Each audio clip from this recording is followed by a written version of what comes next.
I told you as a business analyst, you will be working on two tools. One important tool is Jira, that is for the managing the requirements, tracking the requirements, creating the tickets, tracking the multiple tickets in the Jira. The other one I told you these days that we are using the Atlassian, that is the Confluence. Uh, Confluence is the tool. Yes, please. sorry, it's in the room. Okay. Mm. So this is the tool where you have your you can have it's kind of single window wherein you can integrate every stuff. So you can have the Jira coming into the picture. So from here you can have the various Jira that are being connected to the requirement. So here is simple FRD. Okay, functional requirement document. See, these terms, this requirement document will be taking a different role. They will say system requirement document or system the software requirement document they will say or business requirement document they will say or business requirement solution. So all these words are interchangeably used. So it varies from company to company. So you need not worry about that. So basically, what you are trying to achieve uh, with the documentation. So as a business analyst, what you are going to do, what is the solution approach that you are going to give to the issue. So that is what you are going to speak in this particular document. Say for example, so in this project,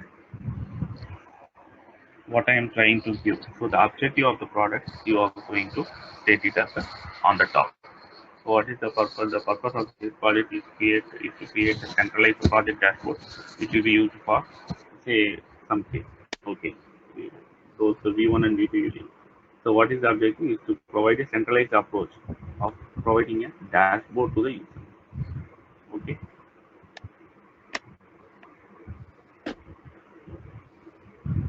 Oh yeah. Okay.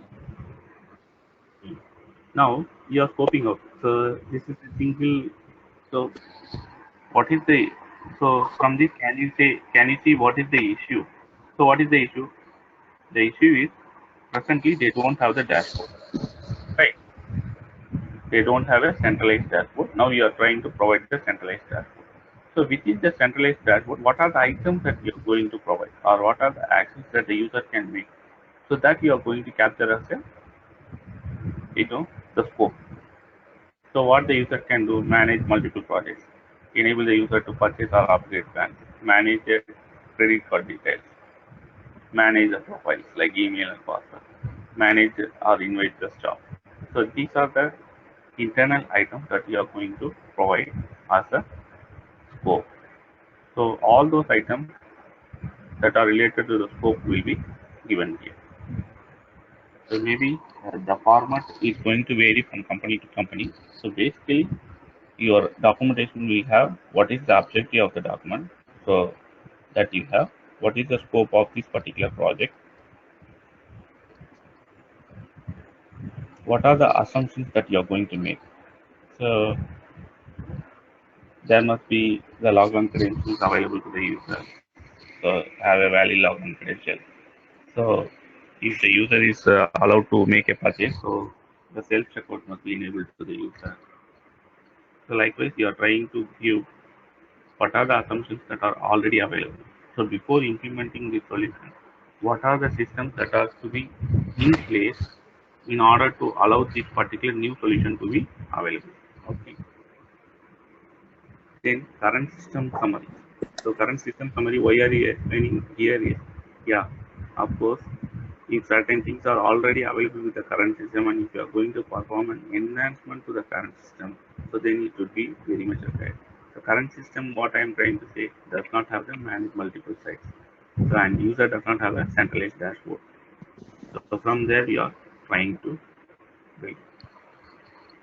So what are the items that you are trying to present yourself in the document is what is the objective, what is the scope, what is the current system summary. Then if any assumptions is there, you are trying to give in. Then coming to the flow, functional flow.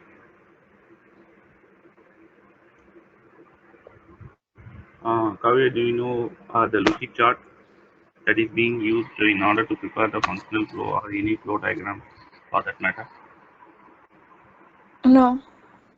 Okay. So this is the So that is UML diagram, right? no, this is not a UML diagram. It's a functional flow.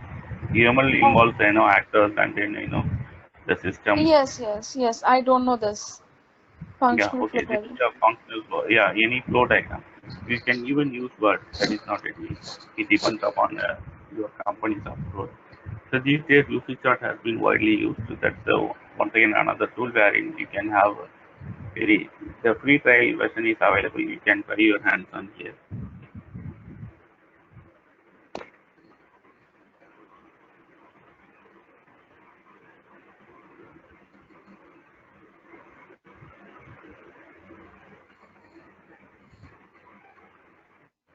You can go for a free sign up and then go work around it.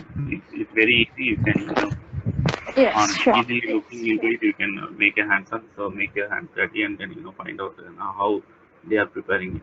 They are allowing you to prepare a flow chart out of it. You can prepare various items here.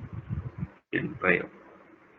So you explain the flow on a top level. What is the flow of your solution is.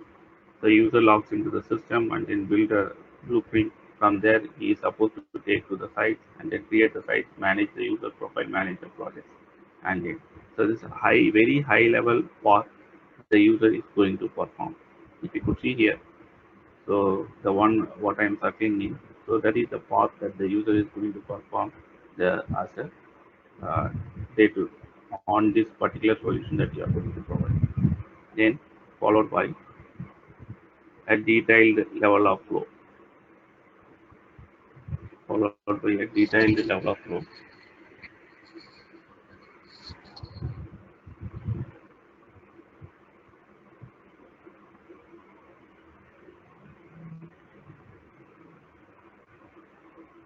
So now here the approach is, so uh, at the first we said a single user flow path. So within that there will be a multiple scenarios available. So those scenarios we are going to give it in a detail. So simply we said as a user, in this case we are saying that if it is a new user, how it is going, the system is going to perform. And if it is a returning user, how the what are the various steps that the user is going to do, and for the returning user or for any user for that matter, what are the various actions that the user is supposed to perform. So create the site, manage the products. So these are the high level items that we told them. So from there, within the managed project, what the user can do: edit the site, duplicate the site, delete the project, view dashboard, view website, upgrade the site, take the site live. So these are the different actions that the user can perform. Similarly, when I say manage user profile, what are the items you are going to manage within the profile? Then what are the items you are going to manage within the account? Then what are the integration touch points that you are going to have? Say your system, the system that you are going to build, it will be one system, but it will be having integration touch points, integration with other systems. So those systems you need to elicit here in this documentation. So present those items like what are the external system interaction if it is available, any system triggers, any auto emails that are being provided, any system products that are being used in other stages. So if any team is involved manually, so all those items we are going to specify in this case.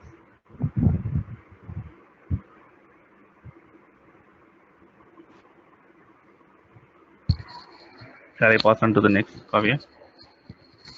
Yeah, Abdul.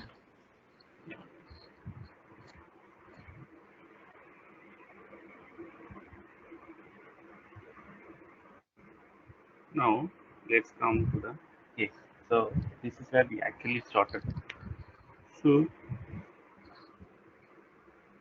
always present your user story in such a way that action performed. So have your action performed at the front. Then what is the actual system that is being involved or actual action that the user is going to do. So in this case, when I say create a site, say for example in another case I say view the dashboard. So view what? Create what? So create site, view project dashboard, and edit the site. So likewise, you try to build your user stories in such a manner that you know each and every user story is having the action that is followed by on what action on what. Okay, then you write a user story, build a user story. So as a user, I must be able to log in and create the site. So after logging to the site, what you're going to do after? I can manage the site based on the business need. I can manage the sites based on my business need. So as a user, I must log into the system and create the site. At the same time, after logging and creating the site, what I'm going to perform? I'm going to manage the site based on the business need. So that is the single one-line requirement that you are going to give. So this is one of the user stories that you are going to give. Now, then you provide a detailed requirement. So what we are going to do? Say for example, as I said, in this particular scenario, we have a sign up process for the new users. So the new user, first time users comes in, goes into the system, signs up, and then creates a site. Then they come into the project dashboard and it logs out of the system. So this is one of the new process. Then if it is a returning user, if the user is a returning user, what he will do? They will have their already credentials available. So they are going to log into the system, then go to the DCC. From the DCC, they go to the project dashboard, and then they manage the site as required. Then completion of the site creation and all those related stuff you explain. So you have a one-liner requirement here, followed by the detailed requirement at the below. Then what you are trying to achieve. So within this user story, what you are trying to achieve, user should be able to create sites and from the project dashboard. So that is Dashboard. what you are. Yeah. Okay. So what we have said, what is the action that we need? Create a site. So Create user should site. be okay site from the project dashboard. So that is how these days we are making everything simple. We want it everything simple, but it is yet covering the scope of the requirement. Okay. Now below Abdul, that, you kept this one like screenshot, right? So this is called a wireframe, right? yeah, Okay. here we this is going to vary from company to company. Here certain people will be having their wireframe, or in some other companies they will have the design. So what you see here is a design that I have updated. I have also few wires shown here. Yeah, please. Yeah, these are the wires. See if you could see this is the wire that I have prepared. So this is the another wire, because for these cases I have not get the updated design. So once I get the updated design, I will patch it up on it. Okay. Okay. Got it? This is the Yes, yes. design that I have got. So so far it is clear, right, Ravi? Yes, yes, Abdul. I'm clear with. Now, so here we said to create a site, we did it. The solution, the requirement you have explained it clearly. Now, what are the business rules? As I said, for any agile projects that we are performing, business rule is going to have greater weightage. So you try to drill down everything in the business rule. So for one or two examples, I will say.